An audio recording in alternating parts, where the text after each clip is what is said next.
Go inside the Crimson Tide with your hosts Rodney Orr and Gary Harris, keeping you informed on everything Alabama. Tider Insider TV, brought to you by Visit Tuscaloosa.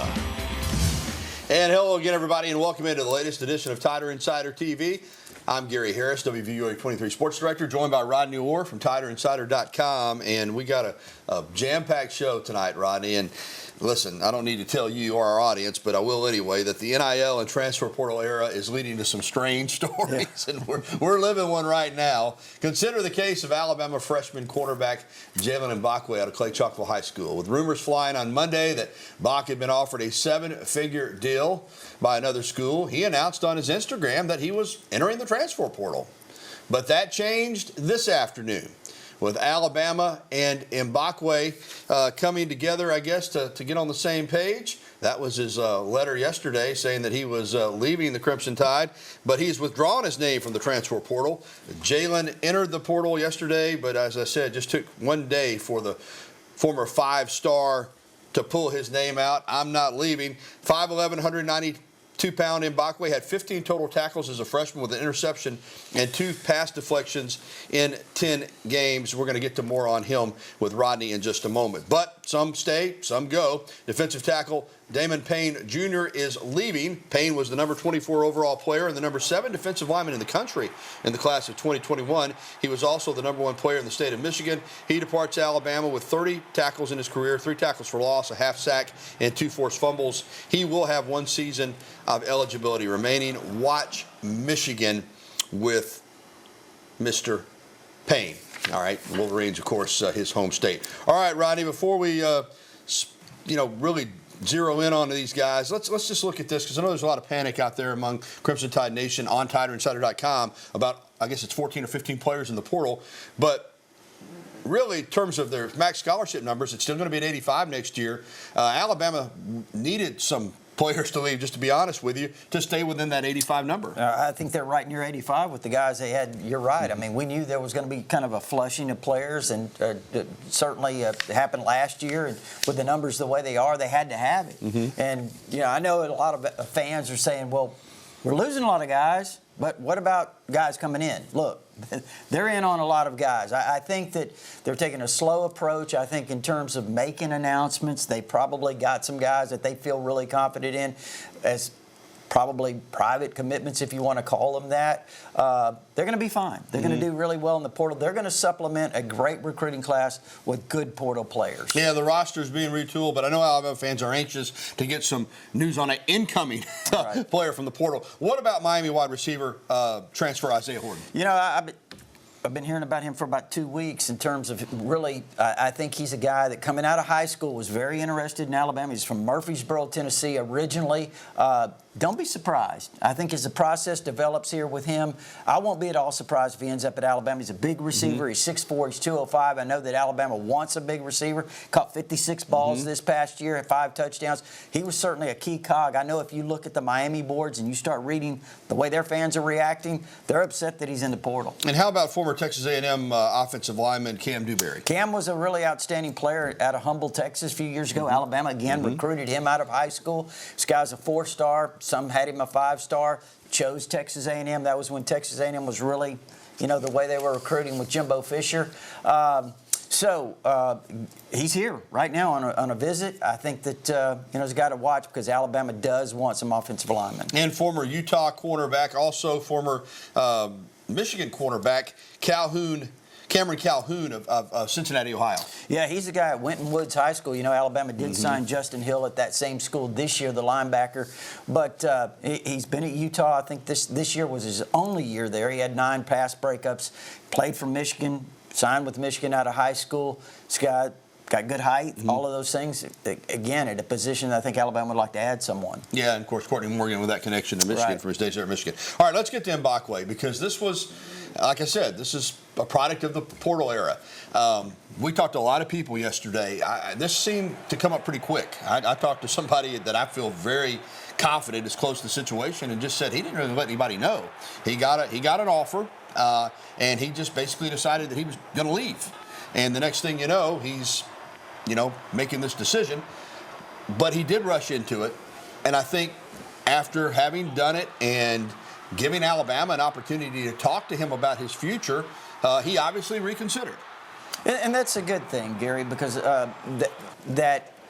yeah, he did rush into a decision. I think once he stepped back, once Alabama found out what was going on, they had the opportunity to sit down with him. I think he actually sat down, he and his family sat down with, he and his parents with Coach DeBoer this morning, kind of ironed this thing out. But, yeah, I'm glad he's coming back. He's a guy, we saw him return punts. We know he played cornerback. He was a guy in high school. We saw him as a Wildcat quarterback. Very, very dynamic with the ball in his hands. Don't be surprised we see him a lot.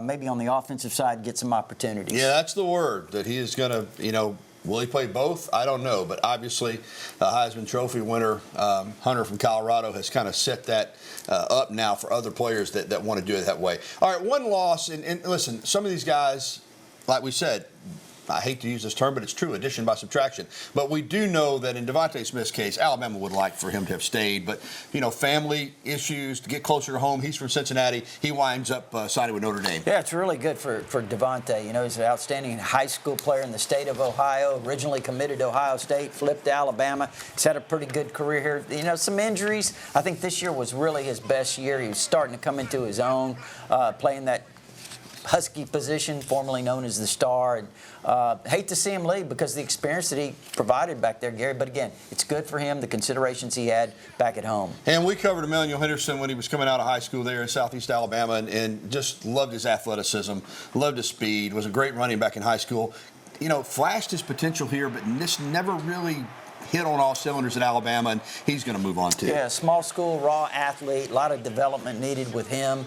I'm sure the 1 year here helped him in this offense with Jaylen Mbakwe, but also Jamarcus Shepard. Good luck to him wherever he goes. And there are departures, and this is much like Mbakwe. There is a guy that was in the portal that's coming back. Alabama needs some tight ends, and I guess Danny Lewis got in the portal and figured out, hey, yeah, Alabama needs tight ends. Yeah. Why am I going to look to play somewhere else when my school needs me? Yeah, Danny Lewis, obviously, he's played some. He played some this year. He's a contributor. He's been around a while. Another year in this offense certainly could be helpful to him. You talked about the depth that he needs. C.J. Dupree's leaving. So Danny Lewis staying, it's really a smart decision. And, Ronnie, before we get to Coach Talk, I do want you to comment, and I think fans are figuring it out. This is fluid. I mean, I've been saying it's like 90 miles an hour in a 55 mile per hour speed zone. It's really like no speed limit. I mean, people it's just going as fast as they can. We're reporting this tonight. By tomorrow, it could be different. Sure, I mean, just because a player goes in the portal, then comes back out, and you think he's staying, somebody else might come up with an offer, particularly for Alabama players that you and I have discussed this, are being targeted not only because people are looking for good players, but also, I think, because, people are still after Alabama. Well, I mean, look, there's players. We've talked about this on the show. We haven't really hit anything. There's players here at Alabama right now that were being recruited back in the summer, that were being recruited early this fall. There's one that's leaving right now. There's one school in the Big Ten that's been recruiting him for I don't know how long. So this is going on. We talked about it years ago when we saw this coming. Mm-hmm. You're going to have to almost hire a retention staff to keep your own roster, and that's really what's happened. So, it's really tough. I don't know how these coaches do it. All right, let's get to Coach Talk. I sat down today with Alabama's Director of Athletics, Greg Byrne, for an in-depth 23 sports special that's going to be running around the holidays. We discussed all kinds of topics, including, of course, NIL and the portal. It feels like the money is getting out of hand, and there are wild rumors about the amount of dollars being offered by programs.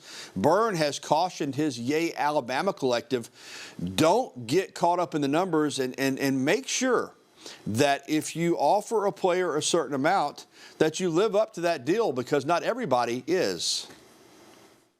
I've told our folks who lead that, though, they better not write a check they can't cash. And so far, you have, and knock on wood here, but you have not seen a lot of crazy NIL stories out of Alabama.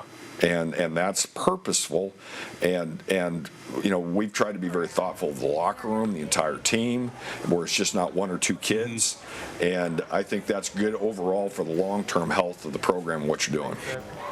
And with the revenue sharing agreement and settlement that could be coming in the near future, Byrne hopes that whatever NIL opportunities exist will have fair market value. He says that's the key. Fair market value along with an agreement being legally supported that is the most clear path to some type of regulations and fair business practices. Rodney, Byrne also estimates that in the pro leagues, 30% of athletes have a NIL deal. In college, the number is significantly higher because of recruiting. But I liked what he said there about, because he told me there's some other schools that maybe have offered a certain amount of money and have not been able to come through. He doesn't want that to be the case at Alabama. In other words, if they make an agreement with a player, he wants to make sure that the money is delivered and there's not a case where a player is saying, hey, they're not giving me what I was promised. And that hasn't happened yet. Yeah, and I think, we know about Greg Byrne. I mean, there's not a better manager or a guy that's going to be better prepared for something like NIL, how to manage that, the overall NIL program. And he's right. I mean, we've heard the stories of other schools, Gary. I mean, there were schools that almost didn't make it through the season. These stories didn't come public,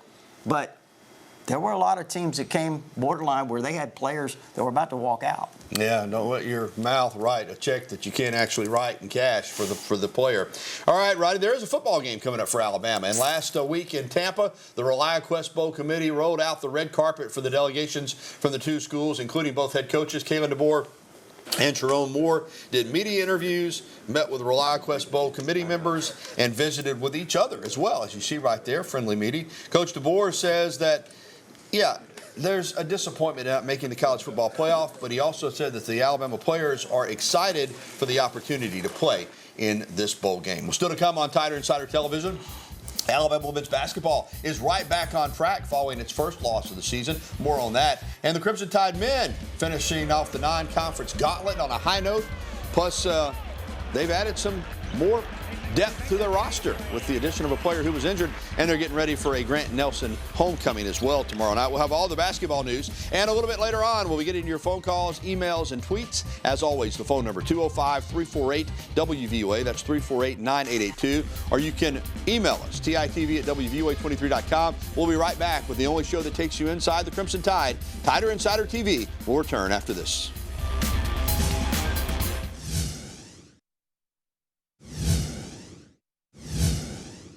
Kind of the question I pose to guys is, can we work on it even when we know we're a better team? Can we come into the game with the right mindset to continue to work on the things we said we need to work on after we played those 7 games? And that's Nate Oates talking about making sure the players know you got to play hard even when you're not playing a marquee program, because tomorrow night they'll be up in North Dakota to play North Dakota, the Fighting Hawks. This is a homecoming for Grant Nelson. He's from Devil's Lake, North Dakota, which is less than 100 miles away, and he played at North Dakota State, North Dakota's rival, the Bison, before coming to Alabama. So big night for him tomorrow night, but clearly this is a team that is not at the same level that they've been playing, because they've been playing some of the best in the country. That included this past Saturday night as Alabama took on Creighton over at Coleman Coliseum. Their first game inside Coleman Coliseum in about a month. Alabama led by 17 with under 9 minutes to go in the first half, but I was there. Creighton's a good team, and they fall back. They cut it to 6 at the half. Then in the second half, Alabama would spurt out to 10 or 12, Rob, but they could never pull away. The Tide winds up winning it by 8, 83-75. Quality win for Alabama. And this Crimson Tide team, 8-2 overall, and now kind of winding it down in the non-conference, getting ready for the conference schedule. Ronnie, also big news here as Alabama welcomed back Youngblood, who had been out for really the entire season, the transfer in from South Florida, previously at Kennesaw State. This is a guy who adds a physicality and toughness to the team and can make some shots there, as you see right there as well. So this Alabama team, even with no Latrell Reitzel, is getting stronger as they go. Yeah, it's amazing. I think he got about 16 minutes in this game, Gary. And you're talking about you said Alabama had built a 17-point lead, only won by 8. You know you're doing something right when the fans are now complaining about you're not winning by enough. I think that's really kind of where this basketball program is, the expectations right now. Yeah, and they're a good team and have a chance again to get to the Final Four. And a lot of depth on this team, and Youngblood will certainly add to that depth going forward. All right, Alabama women's basketball bouncing back from a first loss of the season out in that SEC ACC challenge against Cal. Yeah, Cal's in the ACC. That's right, out in Berkeley. They came back home against Murray State. Sluggish first half, man.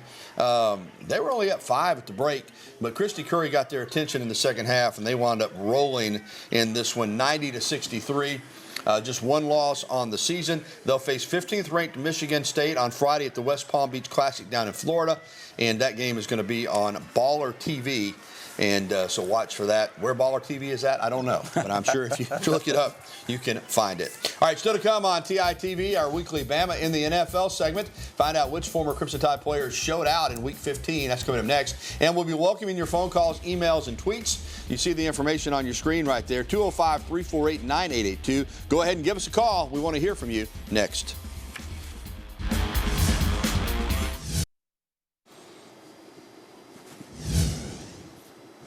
A sampling from Bama in the NFL. Tough day for the Panthers against the Cowboys, but not on that play. That's the longest play of the year for the Panthers as Bryce Young connects with Jalen Coker for an 81-yard touchdown, but Cowboys did win the game. All right, this is Bama on Bama right here. You're happy in one sense, you're not happy in the other. Will Anderson just explodes on Tua Tagovailoa right here. Ball comes out, and the Texans recover. Anderson gets the sack. Texans get the fumble recovery and get the victory, 20-12 over the Dolphins. Philadelphia, Jalen Hurts was 25 of 32 for 290 yards, 2 touchdowns, no picks. One of those touchdowns went to Devontae Smith, who caught 11 passes for 109 yards. Jalen also ran for a touchdown as the Eagles beat the Steelers. And Josh Jacobs doing his thing every week now, one of the best running backs in the league for the Packers there as they beat the Seahawks on the road. All right, welcome back into TITV with Rodney Orr. I'm Gary Harris, and let's get out on the phone lines, and our pal Robert from over in Brookwood is going to lead us off. Hey, Robert. Hey, guys, how are y'all? Doing well. Rodney got a great-looking tie on, brother. Thank you, Robert. The real quick question for both of y'all, the bowl game, I know Jalen's going to be the starting quarterback, but regardless of how it goes, do you keep him in the whole game, or you give up several others some valuable experience?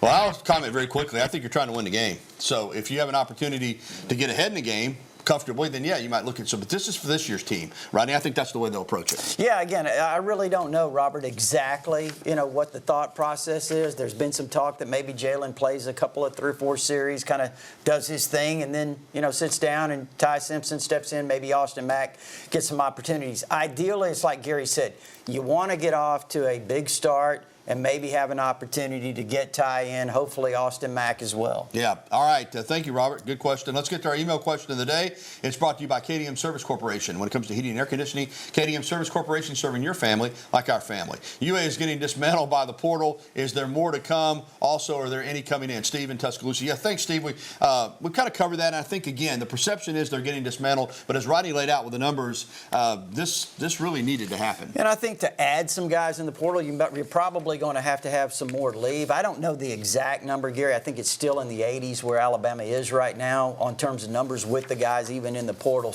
or that have left. So, yeah, you're probably going to have some more. All right, still to come on Tider Insider Television, former Alabama wide receiver Nikita Stover landing a new head coaching gig in high school. We'll have it for you, and we'll get to more of your phone calls, emails, and tweets. Again, that phone number, 205-348-9882. Phone lines are open, I'm told, so give us a ring. We'd love to talk to you when we return to TITV.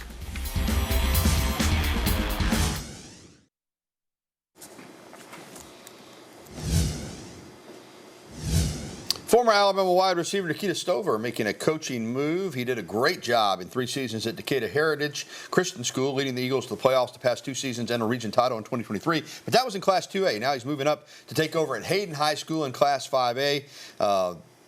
He is a guy that's, moved up quickly in the high school ranks and was a really good player out of Hartselle High School for Alabama back in the early 2000s at wide receiver. All right, welcome back in with Rodney Orr. I'm Gary Harris. Let's jump out on the phone line and welcome in Wendell from up in Hamilton. Hey, Wendell.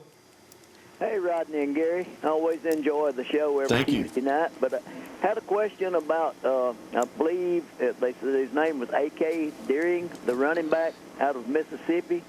wonder what we could expect from him, and was he rated a 4-star or a 5-star? You know, Wendell, I think it depends on which service you look at. I think some might have had him a 5-star. I think most probably 4-star. He was one of the top 5 backs in this class. I know that. He's a guy that's got decent size. You know, he's 200 pounds. He's got the frame to get bigger. He's got great speed.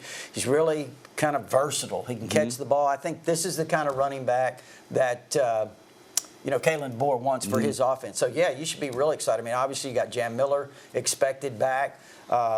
Richard Young expected back. You got some young backs. Kevin Riley from right here in Tuscaloosa, hearing a lot of really good things from him. Daniel Hill from over in Meridian. So it's a good group of backs. Yeah, A.K. Deer from Equipment High School in Equipment, Mississippi, the home of Antonio McDyess, former great Bama and NBA star. All right, let's get an email in before we have to get to the break. And this is from Charles in Tuscaloosa. How do you justify Alabama in the CFP when Coach Saban argues they're not deserving? He's the GOAT and should know. Well, I listened to what he said, Charles. That's not exactly what he said. First of all, we're allowed an opinion, too. You know, I think Alabama should have been in. That's my opinion. But what he said was that he thought that they did not reward schedule strength, and that was, you know, he thought that was disappointing. At the same time, he said he did think they got the right teams in, but, you know, I disagree with Coach Saban on that one. I think Alabama should have been in. That's my 2 cents. I think when you look at the field, it really doesn't. To me, I would take a 3-loss team that played the strength of schedule, because I think the strength of schedule has to be really important. I think you look at when you're comparing 2 teams, and SMU really played a 75th ranked schedule, whatever. Alabama was 15th. It's a big disparity. Yeah, all losses aren't created equal, and you have to look at that. But listen, Alabama didn't get in. We've moved on, and they'll try to get in next year. That's all you can do. All right, when we come back here on TITV, we're going to have some final thoughts and get you ready for another week of what could be happening in the portal coming up. And also Alabama bowl practices are back too. So we'll have some final thoughts when we return on a still overcast Tuesday night.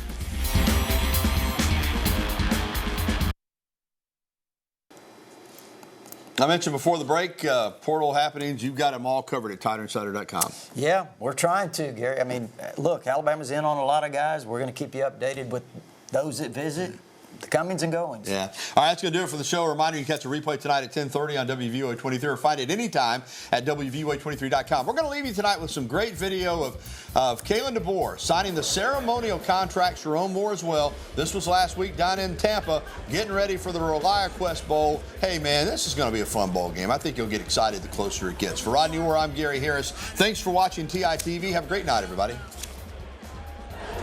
ReliaQuest. Sign it up.